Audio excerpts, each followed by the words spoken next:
music for ads, documentaries, films, a lot of theatre and dance productions. I gave a lot of concerts. I travel quite a bit. So, a mix of all this. It started since I was 3.5 years old. My parents, when they found that both my brother and I were singing, so they put us into a Carnatic music class. So we started learning then and continued learning. My dad got transferred here to Chennai and learned from Sri Neveli Santanagopalan and for some time, and then also from Narayana Iyengar. He is a disciple of Araigudi Ramanujaya Iyengar. So learned from him, and then in my 11th and 12th I studied at Rishi Valley. So after my 10th from here in Padma Seshadri, I went to Rishi Valley.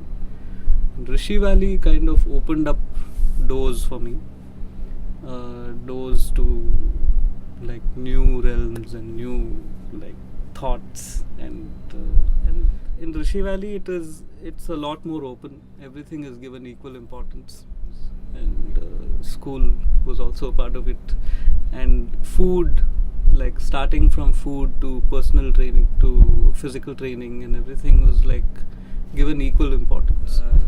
That's where I met Anant Menon, who is now in Bangalore. He's a part of Galij Gurus, a guitarist. So he taught me to play the guitar, and the first song I learned was Tears in Heaven, Eric Clapton. And like the day he taught me that song, I stayed at home. I stayed at the hostel the whole day, and I didn't go to school, I didn't go to eat, I didn't go to play, nothing. I was just practicing that first riff, and finally by the end of the day I got it. It was like, it was awesome, and it's still stayed. The guitar kind of like really is a very big part of my musical life. I'd also like for the first time listened to non-Indian music. So till then it was just Carnatic music, and Ilayaraja and A.R. Rahman had just begun at that time. So that was the first time I even listened to Hotel California or Stairway to Heaven or any of these classics, Simon and Garfunkel, Beatles. So I'd never listened to any of these of this music before. By the time I was finishing up with Rishi Valley, I decided that music is what I really want to do in my life. And even if I did get into music, I wanted something for me to fall back on if in case music didn't work. But psychology was something which has always interested me, and I've read a lot of books. I used to read a lot of books in psychology and philosophy, and quite a lot. That interested me, the subject interested me. I also found that music could be a big part of psychology, because music itself is a language, and you're trying to communicate and you're trying to reach out, which is why I wanted to do psychology. But then I finally ended up joining Vivekananda. My second attempt was to convince my parents to put me at MCC and say that I'd stay in the hostel and come back on the weekends. But my dad said, no, you're not like going there at all. 2 years you've already been in one hostel. Vivekananda was another culture shock after Rishi Valley, where I saw professors holding hands and walking and all that. It was very romantic in a very different sort of way, which didn't really please me. But anyway, I started going to other colleges, attending these culturals, and at IIT Sarang, and I got second place. The guy who won first was Sanjeev, because he sang his own composition. Then again at MCC I met him, and I told him, let's start a band.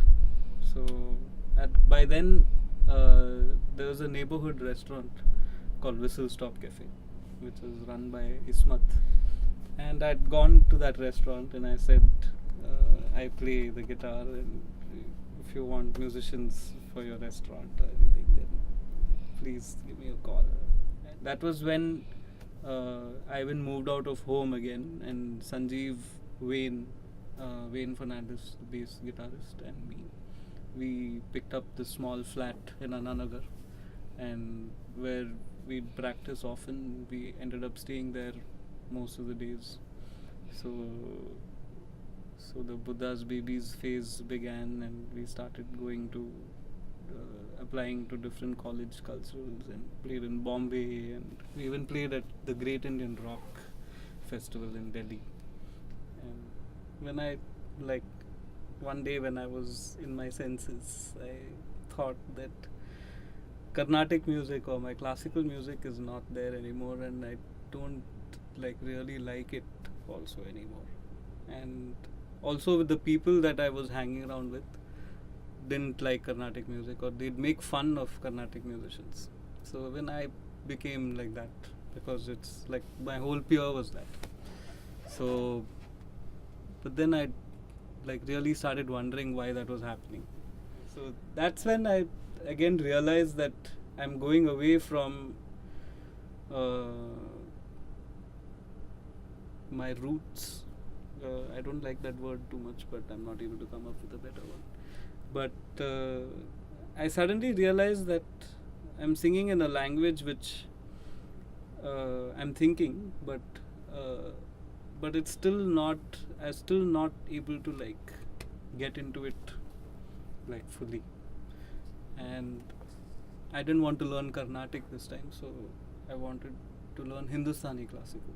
And Hindustani classical music, though I started hating Carnatic classical music, Hindustani was I didn't hate it that much. As in, I actually never hated it.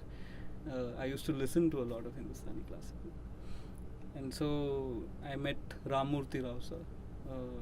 My dad, he found out about this master, and he took me to Ramurthy Rao sir for the first class. And man, it really I was completely blown by my first, as in the first class. So in my first class, I realized that I'd never sung like that ever before, very good. And I felt like this will be a good beginning of something really new that's really going to change my life. And he disappeared for 6 months.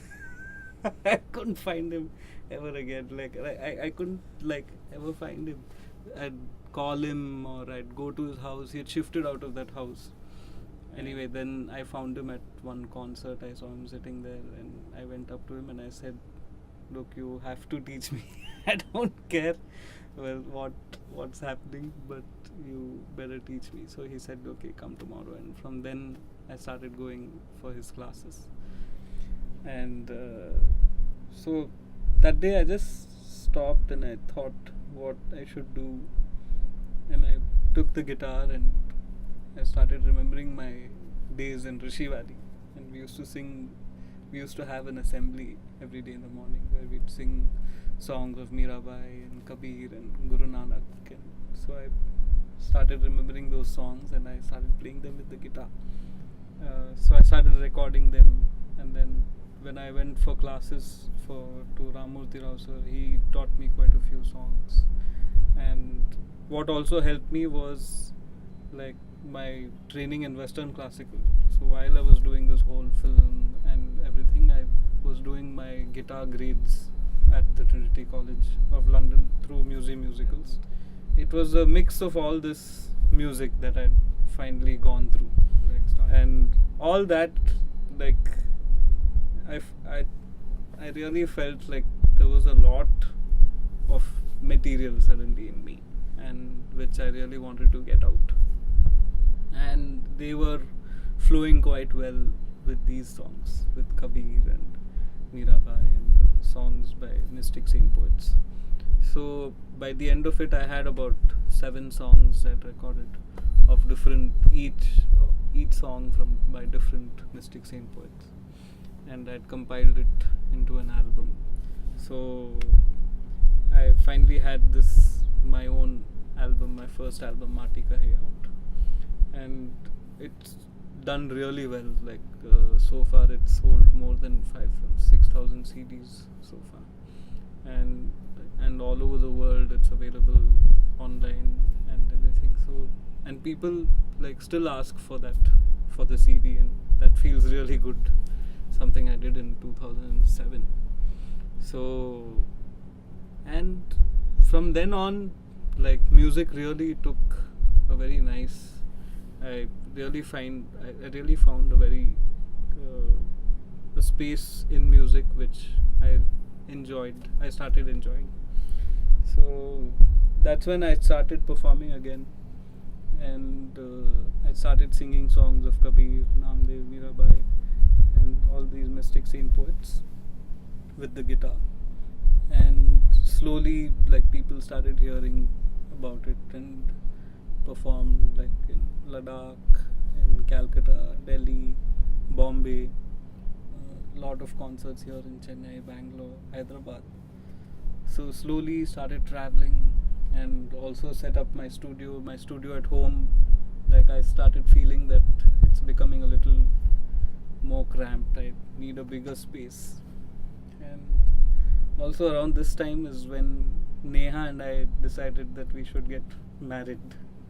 So our marriage happened in 2010, and I said before getting married I have to release another album. That's when I started working on Suno Bhai. But Suno Bhai again was like, it was just not coming together. So my first time that I'd started singing with Bindu was way back in college days. We used to like sit and jam like quite often together. And she had also gotten married to Vasu Dixit, who's another amazing musician, Swaratma's lead singer. So she had gotten married and she had moved to Bangalore. And just about a month or two after she had gotten married and moved, I called her and I said, hey, do you want to work on this album together? And she was like, hey man, for like last 12 years I was there and you just come up with this idea now. So she came and we like sat together for about a month almost, and we got Suno Bhai ready. By the time we released it, it was 2012. So I released Suno Bhai, and Suno Bhai started doing well. When we started getting calls from the Kabir festival that happens all over India, started by Shabnam Virmani and Vipul Rekhi, the Kabir project. And whenever we used to attend their concerts, I used to be like, wow, it would be amazing to sing with them on stage. So that started happening. And we performed all over. We performed at Rajasthan, at Malwa, at Bombay. And so these concerts keep happening quite often. So now life is like here in the studio. I spend at least about 15-20 days in a month over here making my own music for Anita Ratnam, working with Anil Srinivasan and like a load of other musicians, and a lot of music for theatre, for advertisements, for documentaries. I play the guitar for several music directors in the film industry like G.V. Prakash and a lot of other new and upcoming music directors. So other than that, I do my own concerts, collaborations with Bindu, collaborations with Gurupriya, and solo concerts. So, and now life is changing. Neha and I are expecting our first child. Delivery in July next month. Getting a little freaked out. I think life's going to change again now. But it's been changing all through. We've like built a nice small nest at home for the baby.